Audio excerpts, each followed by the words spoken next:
And we are recording. We are? Yeah, so recording. Okay. Hey guys, it's Wednesday, May 18th, MPA call. We're going to, last week we talked a little bit about finance and P&L, income statements, and how to structure some stuff. So today I wanted to kind of dive into how it also affects your business also on a personal level, and how you can integrate that spreadsheet accountability tool into your business. Now, we've all given you guys we've all kind of given you guys good spreadsheets already to go about how to line itemize and look at your business. So I'm going to kind of give you what I personally do for my personal life and then how that translates into my business. So I'm going to do a screen share so that you guys can see how I do it, because what I've been finding is that even though Camelia and I have been talking about it and giving specific documentation I've been getting back, not just from MPA, but just regular business coaching clients, getting back a different spreadsheet that's hard to read, that doesn't follow the same format. So what I'm going to do is I'm just going to kind of share a very, very simple format and a very, very simple monthly breakdown of household stuff. Now, I'm going to show you mine, and I deleted some stuff out of there, and you could add your own stuff in there. But I'm going to go through it so that you can kind of see it and get a gist of exactly what we're talking about. And then from there, I think that it would be good for everybody to go through that exercise so that then you can first run your household as a business and then are able to relate what we have shown you today into your business. And then we could go into that, and we will go into that into our next call next week. Camelia, do you have anything to add before I start? Okay. So I'm going to just share my screen. I guess first, hang on one second. I'm sorry, guys. I have to pull it up on my screen first, right? Bear with me for one quick second. I apologize for the interruption here.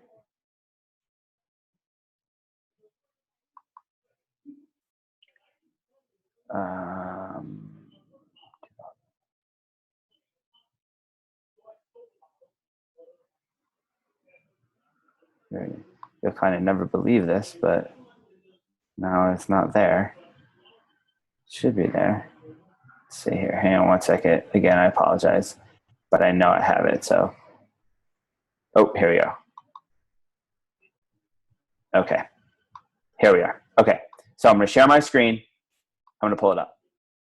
Share screen. Boom. Okay. Just give me a thumbs up if you can see this. Yeah? Okay. Cool. So real quick, if you need me to enhance the font, just let me know if it's too small for you. And it's too small, or you're good? We're good. Okay. Okay. So real quick, this is my personal one. And again, I've just deleted some stuff out, but it is just for the gist of this experiment that we have here.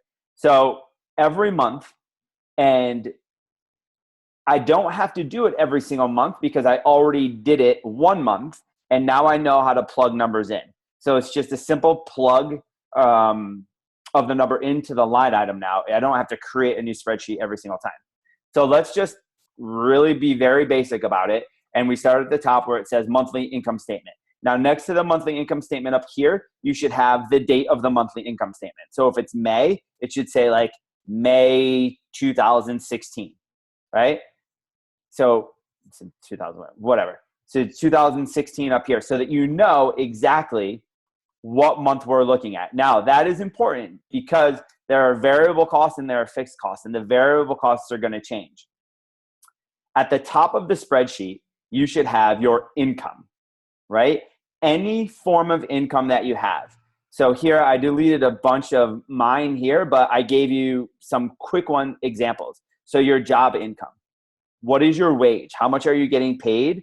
If you're getting if you're getting a paycheck, if you're taking a draw, how much you're actually paying yourself through whatever, right? If you're making money, I put other sources of income. So rental income, if you're selling supplements, supplement income, whatever kind of income you have coming in that is generating on a monthly basis goes over here. So you want to put it in this column here next to, this is called the line item. So next to the line item, you want to put the money right over here. And then here, what I do, and this is what I do, this is not what you have to do. This is what I do. I have my savings and donations. Now, I don't have every single savings and every single donation in this particular spreadsheet, obviously, because it's an example for you guys. But just to give you examples, I have my savings account in there. I have my healthcare savings account in there.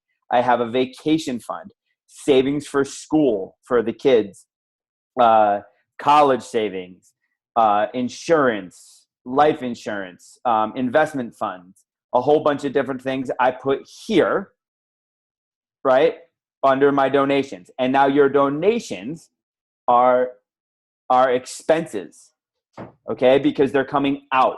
Think income is coming in, everything else is going out. So even though your savings, right, goes into a different account that you have, it's exiting your operational account, right? So all your wages are going into your operation accounts. All these other monies are going into other accounts, okay? So you don't want these as income because they're exiting the account. You don't even want to know that because you can't use this money. This money's already exited out. Does that make sense to everybody? Good. Then you have expenditures. I have here just living expenditures. And I'm just going to scroll down really quick and give you guys some quick examples of stuff here. Kids account, right? Like for babysitting, morning daycare we have, afternoon daycare, Amex bills, eating out, different miscellaneous fixed expenses that I have, food shopping, regular babysitting if we go out on a Saturday night or something like that. My wife loves Costco, so I have to have a Costco line item because she spends a gazillion dollars at Costco. Different bills that we have for Jill's nails, her hair. I go down into every minute detail of every dollar that actually comes into my household, and I put that as an expense. So things like Paula massage is a variable expense. That's not a fixed expense. It used to be a fixed expense, but it's not. But the Ford truck would be a fixed expense. Costco is a variable expense because it changes. Does that make sense? Yeah. Okay. This is very, very easy kind of elementary stuff for you guys that once you actually put down on the paper that you'll understand. Again, your line item is right here, and over here is where you put your money. Okay? Now we'll go down.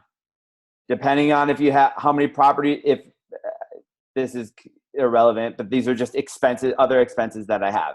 And then down here, you have your total expenditure, right? And if you can see at the top, it's the sum of all my expenses, right? So C19 through C76, right? Which gives me a number. And so if I plugged any number in on these places, so let me just pop a number into here, 56. Now all of a sudden, it automatically generates at the bottom of my total expenditures, 56. Okay, so everything's driven through the numbers in the expenditures because I have the sum formula of all the expenditures at the total expenditure line item. Okay, and then if you notice below that, I have in red 56. And I have that, obviously that's in red because at the top where I have my income, we don't have any money in there. So let's put job, let's just say $1,000. Okay, so now at the bottom,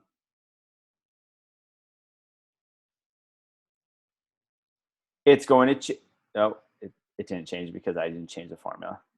Sorry, hang on.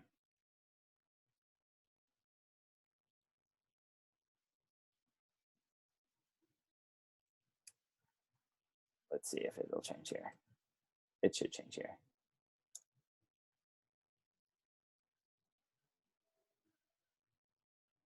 Unless I messed up the formula and I was deleting stuff. No, so see, it changed. Okay, so see here, my total income less my expenditures then equals $244, right? Because I had an income of $300 minus my expense of $56, then equaled my surplus here of $244. Now, so the total income less expenditures is the sum, right?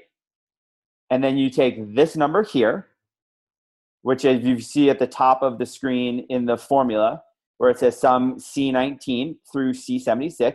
If I scroll down, right, it's the sum of that minus this, which is C79.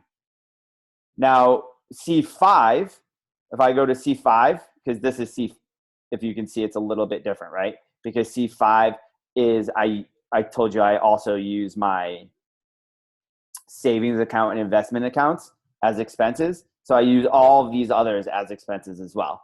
And then that drives into my total amount. Now, my formula here that you're seeing is a little bit different, just simply because last night I deleted some stuff and it screwed up the formula.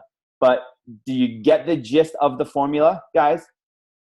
Shake your head yes or no so that I could explain it better if you don't get it. Okay, so all households, it doesn't have to be this exact format, but all households should have a business expense, or excuse me, a business spreadsheet, a monthly income statement, or i.e. a profit and loss statement for your own house. So you know where every dollar that you have coming in is going, so that at the end of the month, there's no surprise where money is going or not going.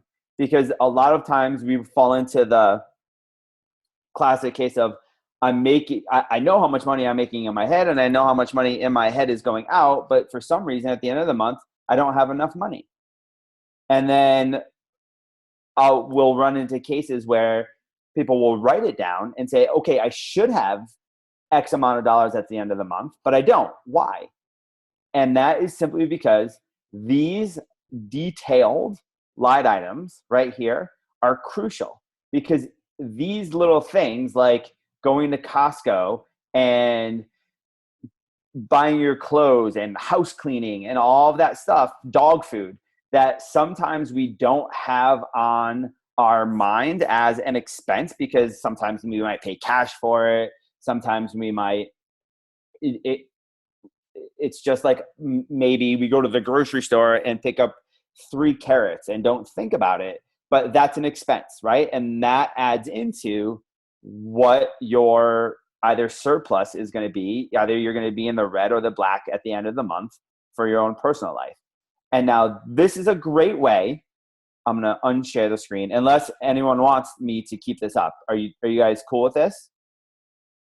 Camille, do you have anything to add to this? Yes, don't take it down. Keep it up. I have a couple things to add. This is all great stuff, and it's obviously things that everybody should be doing within their business and within their life, like Gary said.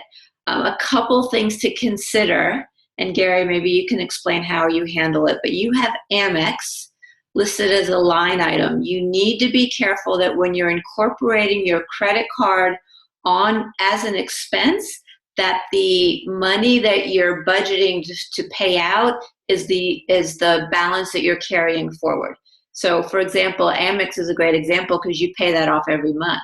If your food shopping is put on your credit card, if your Costco is put on your credit card, you don't include it as part of the pay down expense for your credit card, because otherwise you're double booking. Absolutely. So I'll explain how I do it here then. She's absolutely right. If you pay all that stuff with your Amex, you're absolutely right, because then you're double dipping into the same account. What I do is I have my Amex, right, which gets paid off. And if you don't pay your credit card off every single month, right, then it doesn't go in this column. And the only thing that would go in that column would be the monthly payment of that credit card that would go in there. Does that make sense? So with my Amex, I have a separate sheet where I have different line items of what I pay with my Amex. Now with my Amex, personally, I only pay big things with the Amex. Like I only pay vacations and things that are like a lot of money on the Amex, because I want to get a lot of different points on my Amex. I don't necessarily do some of my bills don't accept Amex cards, so I just don't even bother with that. But and usually we pay, in my household, a lot of the line items here are paid usually always either with debit or with cash. So my Amex is a different thing, and it probably shouldn't even be on here for the sake of the conversation that we're having right now, because I structure it way differently than normal. Right, and that is a distinction to make sure, because I've worked with a lot of folks that end up double booking expenses just because of their credit cards. Right. Now, I don't know if many of you follow Dave Ramsey, but another thing that this is good for is not only knowing what your expenses are on a monthly basis, but how to budget for those expenses on a monthly basis, right? So once you have some history and you can get a sense of what you're spending on each month, you're going to have the fixed, you can adjust the variables, you're going to want to set that up as a budget. So for example, if you know that for Costco, it's $500 a month, you're going to want to track to make sure that your actual expenses for the month versus your budget stay in that 500. Because something like this doesn't work if you don't hold yourself accountable to keeping in line with what those expenditures should be, so that that number at the bottom is never negative. It's always positive. Absolutely. Tara, you look a little bit perplexed, or like you have some questions. Are you following all of this? You're Hang on, Tara, I'm going to unmute you. Hold on, you're muted. Go ahead, Tara. No, I get it. I just, like, I always feel like there's never enough money to go everywhere for me. Like, it's like my credit card always gets the last little minimum payment. That, like, I just feel like I can't get. Does that make sense? And I think that just has to do with me making more money, I guess. Well, so Dave Ramsey also I'm very familiar with Dave Ramsey. Are you familiar with Dave Ramsey, Tara? I've heard of him, but that's about it. So he has a great, and Camelia, I'm sure you could elaborate way better on this than I can, but he has a great book. The name escapes me. I could find it at home and send it to you. And he goes into a lot of detail about how we pay down the credit card and budgeting and all of this stuff. You're talking about the Total Money Makeover? I don't remember what it's called. Yeah, the Total Money Makeover is a really good one. Yeah. And it's a very easy read, Tara, because a lot of people have that issue or that thought of paying the minimum and then I have no money left over at the end of the month. And a lot of that, Tara, comes from not being aware. Yeah. Right? It's like Gary said earlier, the $20 here for the kids' meals on the run, or the $20 extra that you gave to the babysitter because she did a good job. It's a lot. It's not keeping track and being aware of where your expenditures are going that ends up saying, where you're saying, oh, where did it all go? Right? if you consistently and consciously keep track of it, and I do this weekly. I think Gary might do it like hourly, but I do it weekly. Every week I go in and I check what's gone on the credit card, and I check what's in the checking account, and I reconcile back to the spreadsheet that I have, very similar to this, that I'm tracking what's our budget, what's our actual, and if we get to the end of the month, then, our food and entertainment budget is creeping up there. I'm like, whoa, it's clean up the pantry week, right? We're not eating out, we're not doing this, right? So it's being aware and consistently checking to see where you are against budget that will help you manage your money. Okay. If you don't know what you can't track what you don't know. And that's everybody's biggest problem usually, is that they just don't know. So yeah, if you don't know, you are going to end up negative at the end of the month. Yeah. And I think a big issue is also that people look at their account at a certain point and think that that's how much money we have or don't have, which is incorrect. That is what we should not be doing. Right? So if you're looking, that's like, if you're looking at your account today on the 18th and it says you have, I don't know, pick a number, say like if you have $1,000 in there, and you're like, oh my God, I have $1,000 in there. I can go out now and have dinner tonight with the family for $200 or something. I'm just throwing numbers out there. But in reality, like, you have X, Y, and Z payments going through that haven't shown up on the statement, or that are due in 3 days, or this or that, and or a million trillion gazillion things. You don't really know that stuff because it's just literally a number right in front of you. But if you have something like this, which then you can reconcile this from the bank statement and turn that into a budget, then you'll understand that, I mean, Camille's right. She checks it every week. I literally check it every day and a couple times a day, just because I switch a lot of things around when I do things. But it's very important to have an understanding of where you stand instead of digging your head in. I'm not saying you're doing this, Tara, or anybody, but instead of avoiding the issue, right? Like, hit that issue head on. Right? Tara, I shared with you a while back a document similar to what Gary's showing. Mm-hmm. That's what you should be using consistently. Yeah, I just haven't been consistent with it. Yeah. But I do, yeah. So like for the first month, should I just like track everything and just see what I'm spending where? What I would do to start is go back to January and look at your bank statements, look at your credit card statements, build your categories, and add up all the money that you've spent in each category by month starting from January. All right, so you have January, February, March, April. So then we get an idea of what you're spending each month in those specific categories. Okay. And then we'll build a budget of, well, this is way too high. We need to bring this down. This isn't enough. We need to bring that up. We'll build a budget from there. Okay. To track and reconcile going forward. And in that bank statement, you're going to have things, because I do that, right? I've done that. And in that bank statement, if you look at here, you're going to have things like blah, blah, blah, blah, blah, like Netflix and coffee and Walmart and things like that, and CVS prescriptions. Every item that's on there, put on here. Like, don't dismiss anything that's on the bank statement that it's only $5. It's only $3. Yeah, it all has to be accounted for. Okay.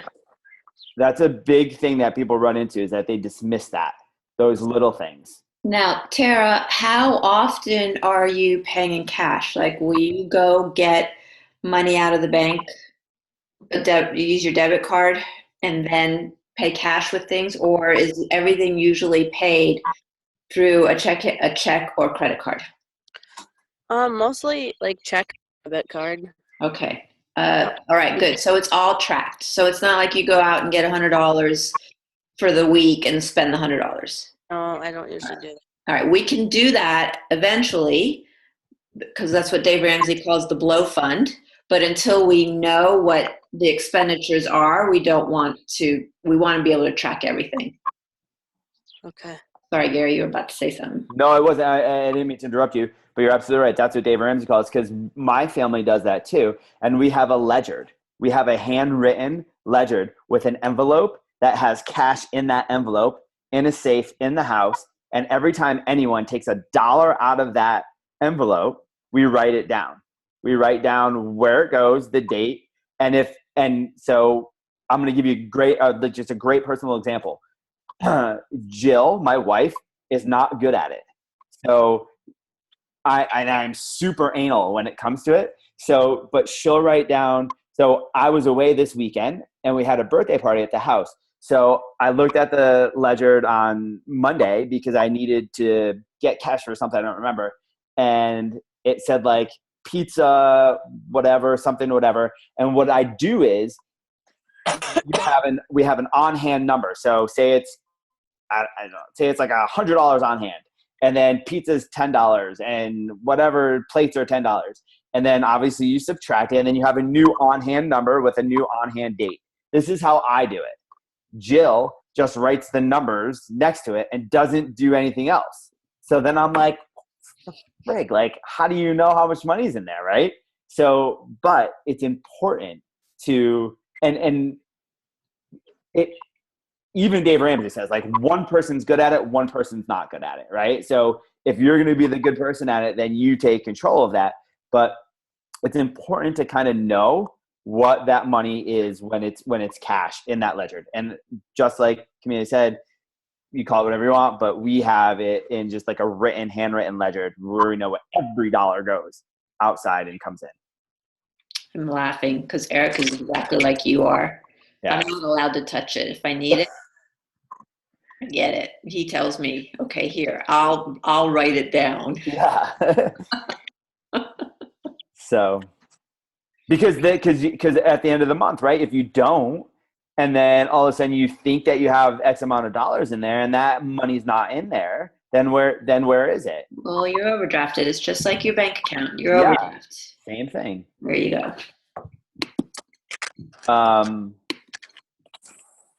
I hope this helps, guys. This stuff it is stuff that a lot of people shy away from when it comes to their life. But I believe, I very strongly believe that it's a very important part of life. It's a very simple part of life once you get this part out of the way. And then it simplifies your life so much easier, if that makes sense. Because if you see me scrolling here, you see an immigrant direct vacation fund. So I know if I want to go on vacation, how much I can spend on vacation, because it's always going to be in there, because X amount of dollars always gets taken out every single month to go into that fund.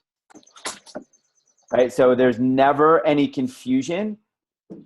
I mean, there's always a little confusion, right? But I mean, because nothing's perfect, but there's never any like crazy confusion of where we can go, what we want to do, or anything like that. Helgi, do you do stuff like this? Can you unmute Helgi? Go ahead, Helgi.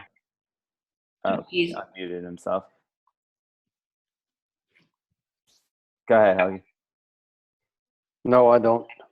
Oh, okay. We need to, because, there's it's important all the time, but it's really important when you don't have a lot of money coming in, but it's equally as important when the revenue is really coming in, right? So it's definitely something that we need to start tracking for you. Absolutely. And what I like also about the way Gary has this set up is that the first line items he has for the expenses are the savings account. You need to consider your savings account as a regular expense every month, and it's the first thing that comes out. You have to pay yourself first. Always.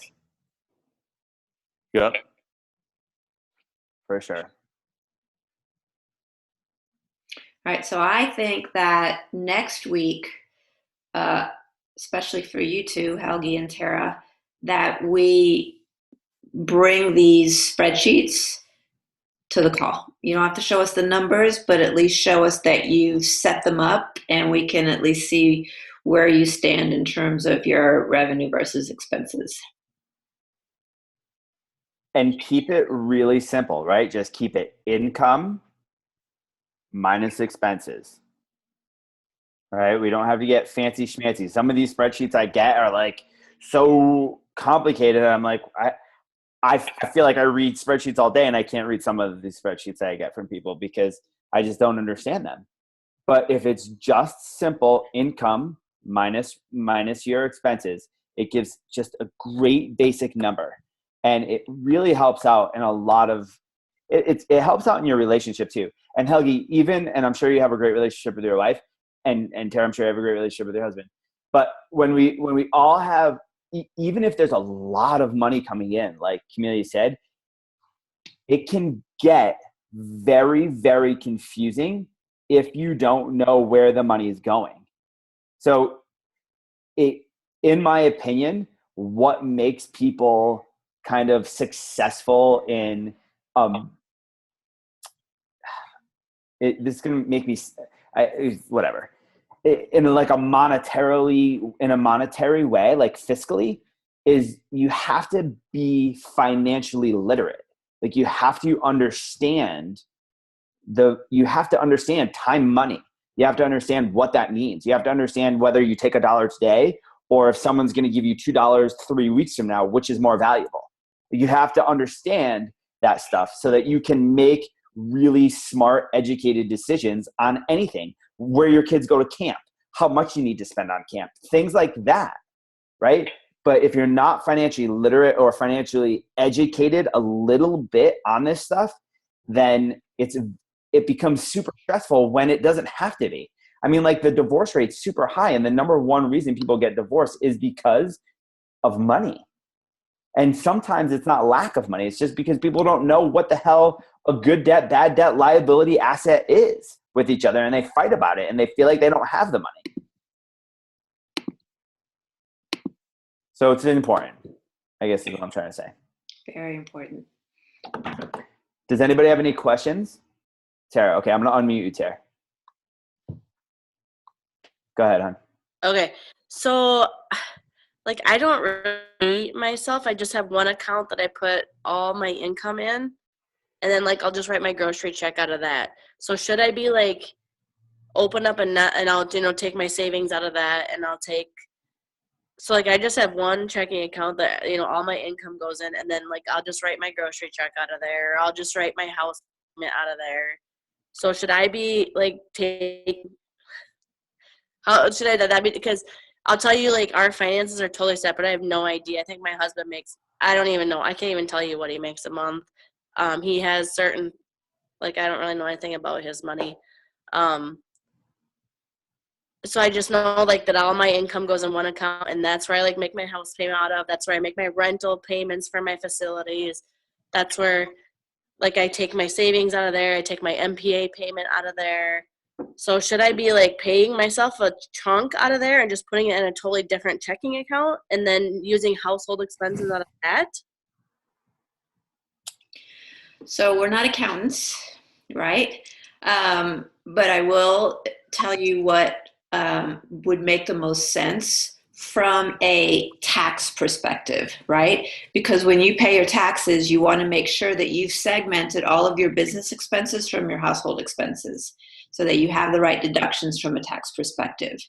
So the cleanest way to do that is to absolutely, from your income account, so all your income goes into one account, make a deduction to pay yourself into another account.